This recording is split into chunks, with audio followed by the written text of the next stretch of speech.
Welcome to KL TV. జై గురుదత్త. ఇప్పుడు మనం వీడియోలోకి వెళ్ళిపోదామండి.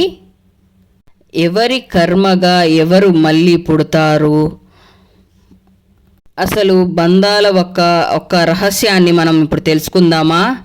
మీరు ఒక వ్యక్తిని చూసిన వెంటనే అతనితో మనం మాట్లాడకపోయినా మన హృదయం లోపల ఒక అనుబంధం లాగా అనిపిస్తుంది. అంటే మనకి తెలియకపోయినా అతనితో మనకి అనుబంధం ఉన్నట్టు అనిపిస్తూ ఉంటుంది. కొన్నిసార్లు ఎవరినైనా చూసినప్పుడు ఆవిడ మా అమ్మలాగే ఉంది అని అనిపిస్తుంది, లేదా అతను నాకు చాలా సన్నిహితుడు అయి ఉన్నాడు అనిపిస్తుంది. అసలు ఇలా ఎందుకు అనిపిస్తుంది? ఇది కల కాదు, ఇది భ్రమ కాదు, ఇది ఆత్మ గుర్తు చేసుకుంటుంది. మన ఆత్మ అనేది గుర్తు చేసుకుంటూ ఉంటుంది ఒక బంధాన్ని. గత జన్మలో ఎవరిని మనం ప్రేమించామో, ఎవరి వల్ల బాధపడ్డారో వాళ్ళు మళ్ళీ మన ముందుకు వస్తారు. వాళ్ళు ఈసారి మన తల్లిగా, మన బిడ్డగా, లేదా మనకి శత్రువుగా పుట్టవచ్చు. ఎందుకంటే మన బంధాలు శరీరంతో కాదు, మనసుతో, ఆ మనసు కూడా కాదు, మన ఆత్మల మధ్యలో జరుగుతాయి. ఇప్పుడు మీరు తెలుసుకోబోయేది, ఈ జన్మలో మీ చుట్టూ ఉన్నవారు ఎలా మీరు గత జన్మల బంధాలో మళ్ళీ పుట్టారో, కొన్ని బంధాలు ఎందుకు మళ్ళీ విడిపోకుండా జన్మ తరహాలుగా ఎందుకు వెంటాడుతూ ఉన్నాయో ఇప్పుడు మనం తెలుసుకుందాము. ఇది జన్మల్లో జరిగే బంధాల ఒక గొప్ప రహస్యం. కాబట్టి ఇక్కడ స్కిప్ చేయకుండా లాస్ట్ వరకు చూడండి. ఇక కొన్ని సందర్భాలలో మనము ఈ జన్మలో కొంతమందిని కలుస్తూ ఉంటాము. వారిని చూసిన క్షణంలోనే మీ మనసు అనేది హాయిగా ఉంటుంది. వాళ్ళు ఎంతో కాలంగా పరిచయం ఉన్నట్టు అనిపిస్తుంది. అలాగనే మీ జీవితంలో కొందరు చూసిన క్షణాలలో ఏదో తెలియని కోపం, అసహ్యం కలుగుతుంది. ఇలా ఎందుకు అవుతుంది? ఇక దీని గురించి వేదాల్లో చెప్పబడింది. మన జీవితంలో ఏర్పడిన బంధాలు మన శరీరం మారినంత తేలిగ్గా మారుతూ ఉంటాయి.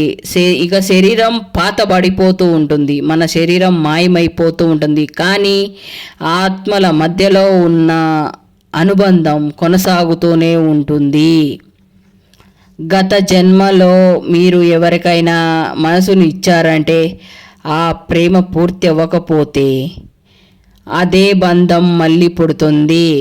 అదే బంధం మీ పూర్తి కాకపోతే మీ అక్కగానో, మీ కూతురుగానో,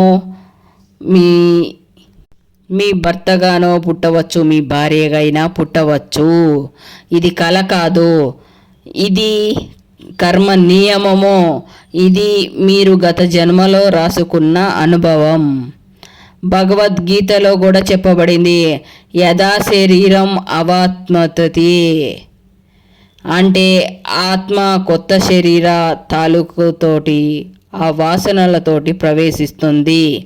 దీని అర్థం మీరు ఎవరి పట్ల ఏ భావనలో ఉన్నారో ఆ భావన మిగిలిపోతే ఆత్మ మళ్ళీ అదే దారిలో పడుతూ, ఎవరి పట్ల ఏ భావనతో ఉన్నారో ఆత్మ మళ్ళీ అదే దారిలో పడుతుంది అనే అర్థం. మనకి బాధ కలిగించిన వారికి మర్చిపోతామేమో, కానీ మన ఆత్మ అనేది మర్చిపోదు, హృదయంలోనే దాక్కొనే ఉంటుంది.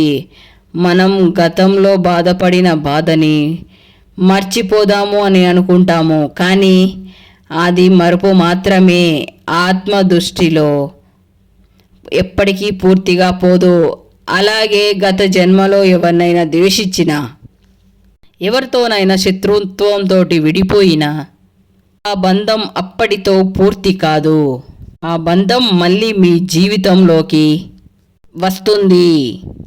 ఈసారి ఆ బంధం మీ బిడ్డగా పుట్టచ్చు, మీ భర్తగా పుట్టచ్చు, మీ భార్యగా పుట్టవచ్చు, మీరు ఎంతో ఇష్టంగా ప్రేమించే స్నేహితుడిగా కూడా పుట్టవచ్చు. వేదాలలో చెప్పబడిన కార్మిక పరస్పర సంబంధాలు అంటే కర్మబంధం. ఏ బంధమైనా ముగియకపోతే అదే ఆత్మ మరల మన జీవితంలోకి వస్తుంది. ఎందుకంటే ఆ బంధం ఇంకా పూర్తి అవ్వలేదు అని తెలుసు. ఇదే ఆత్మ మన జీవితంలోకి బలంగా మారుతుంది. శ్రీమద్ భాగవతంలో ఒక వాక్యం ఉంది, ఒక జన్మలో పుత్రుడిగా పుడతారు, ఇంకొక జన్మలో తండ్రిగా పుడతారు, ఇంకొక జన్మలో కూతురుగా పుట్టవచ్చు. ఎందుకంటే ఈ జనన మరణ చక్రాలలో ఈ మార్పు జరుగుతూనే ఉంటుంది. ఈ జన్మలో బాధపడుతూ ఉన్నారు అంటే గత జన్మలో కర్మల ప్రకారమే బాధపడుతూ ఉన్నారు. ఇంకా ఎందుకు ఇలాగే జరుగుతూ ఉంది అంటే ప్రతి బంధం పూర్తయ్యే వరకు, ప్రతి గుణము పరిష్కారం అయ్యే వరకు ఈ ఆత్మల ప్రయాణంతో అయితే ఇప్పుడు ఈ బంధాలు ఎలా ఏర్పడతాయి అని మనం తెలుసుకుందాము. మీరు ఎవరినైనా ఎప్పటికీ గుర్తు ఉంచుకునేంత ప్రేమించారా? ఆ బంధం ఒక్క రోజులో వచ్చింది కాదు. ఒక బంధం ఎలా మొదలవుతుంది అంటే మొదటిగా మన మనసులో వచ్చే ఆలోచనతోటే మొదలవుతుంది. వాళ్ళని మనము ఎలా చూస్తున్నామో, వాళ్ళు మనతోటి ఎలా ప్రవర్తిస్తున్నారో అదే మొదటి మెట్టు. ఒక ఆలోచన మనసులో పదే పదే రావడంతో మన మనసు కూడా అటువైపే వెళ్ళడం మొదలవుతుంది. ఆ అనుభూతి రోజుకొక మెట్టు ఎక్కుతూ కొంతకాలానికి బంధంగా మారిపోతుంది. కొన్నిసార్లు అనుకుంటూ ఉంటాము కదా, వాళ్ళని మనం మర్చిపోయాము. లోపల ఏదో చిన్న కోపము లేదా చిన్న బాధ, చిన్న ప్రేమ ఉంటుంది వాళ్ళ మీద. ఆ చిన్న హర్షం అనేది ఆ బంధానికి మళ్ళీ మార్గం చెప్తుంది. వేదాల్లో ఒక మాట చెప్పబడింది, అందం శరీరం వల్ల ఏర్పడదు, మాటల్లో వేర్పడదు. నీ మనసు ఎంత గట్టిగా స్పందించిందో అక్కడే ఆ అనుబంధం నిలిచి ఉంటుంది. ఆ అనుభూతి పూర్తి కాకుండా ఉంటే ఆత్మ మళ్ళీ అదే అనుభూతిని మళ్ళీ ఎదుర్కోవడానికి తిరిగి వస్తుంది. అందుకే కొందరు మన జీవితంలోకి వచ్చే ఎవరో కొత్త వాళ్ళు కొత్తగా కనిపిస్తారు, కానీ మన మనసు మాత్రం జ్ఞాపకం ఉన్నట్టే అనిపిస్తుంది. వాళ్ళు నవ్వినప్పుడు మనము చాలా ఆనందిస్తాము. వాళ్ళు దూరంగా వెళ్తే బాధపడతాము. మనం వాళ్ళని ఈ జన్మలోనే కాదు గత జన్మలో కూడా చూసి ఉండవచ్చు. ఇలా మన మనసులో ఏర్పడిన చిన్న భావన కాలక్రమంలో ఒక బలమైన బంధంగా మారుతుంది. ఇదే బంధంగా ఏర్పడుతుందో చెప్పే ఆత్మల మధ్య రహస్యమైన మరి ఈ బంధాల చక్రం నుంచి బయటపడాలంటే ఏం చెయ్యాలి? మన జీవితంలోకి వచ్చే ప్రతి ఒక్క బంధం ఒక పాఠాన్ని నేర్పించడానికే వస్తుంది. కొన్ని బంధాలు ప్రేమగా ఉంటాయి, కొన్ని బంధాలు బాధనిస్తాయి. కానీ ఆ బంధాల నుంచి వచ్చే భావనని సరిగా అర్థం చేసుకోకపోతే అదే బంధం మళ్ళీ మళ్ళీ వస్తూనే ఉంటుంది. అందుకే మీరు నిజంగా ఎవరినైనా ప్రేమిస్తే ఆ బంధాన్ని నిజంగా ముగించండి. క్రోధంతో విడిపిస్తే ఆ బంధం మిగిలిపోతుంది. క్షమాగుణంతో, కృతజ్ఞతతోటి పూర్తిగా ముగిస్తే మళ్ళీ మనం తిరిగి రావాల్సిన అవసరం ఉండదు. మీరు ఎవరి మీదైనా కోపంగా ఉంటే మళ్ళీ వాళ్ళు మీరు జీవితంలోకి మళ్ళీ ఏదో ఒక రూపంలో రావచ్చు.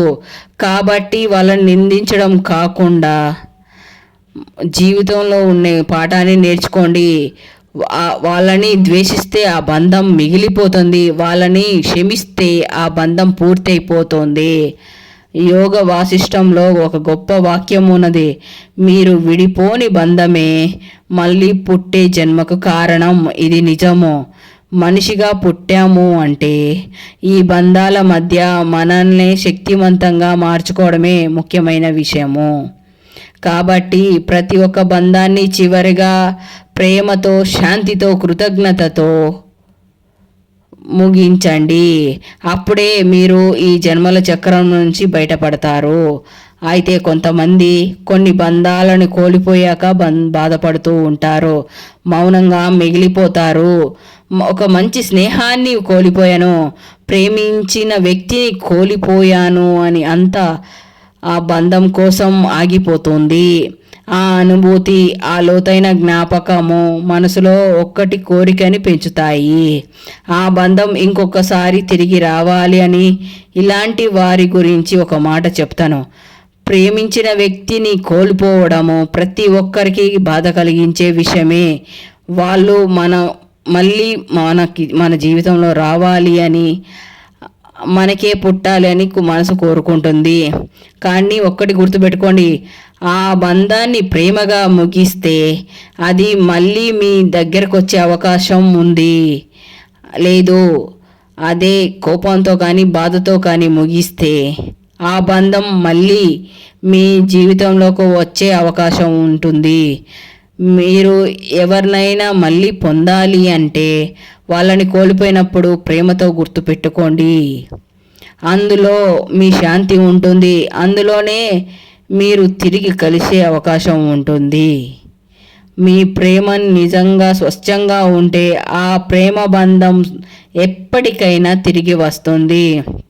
ఒక్కసారి కాదు, అవసరమైతే జన్మ జన్మల వరకు వెతుక్కుంటూ వస్తుంది. మీ ప్రేమల స్వార్థం లేకున్నా ఉంటే ఆత్మ ఏమని గుర్తిస్తుంది, మళ్ళీ మీ వద్దకు చేరుకోవడానికి దారి తీస్తుంది.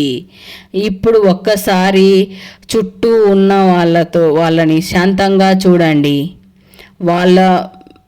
వాళ్ళు మీ జన్మలోనే పరిచయమైన వాళ్ళ ఏమిటే కావచ్చు, కానీ నిజమైన ఏమిటంటే వాళ్ళు పాత బంధాలు. వాళ్ళు ప్రేమతో చూస్తున్నారా, కోపంతో, సంతోషంగా చూస్తున్నారా? మీరు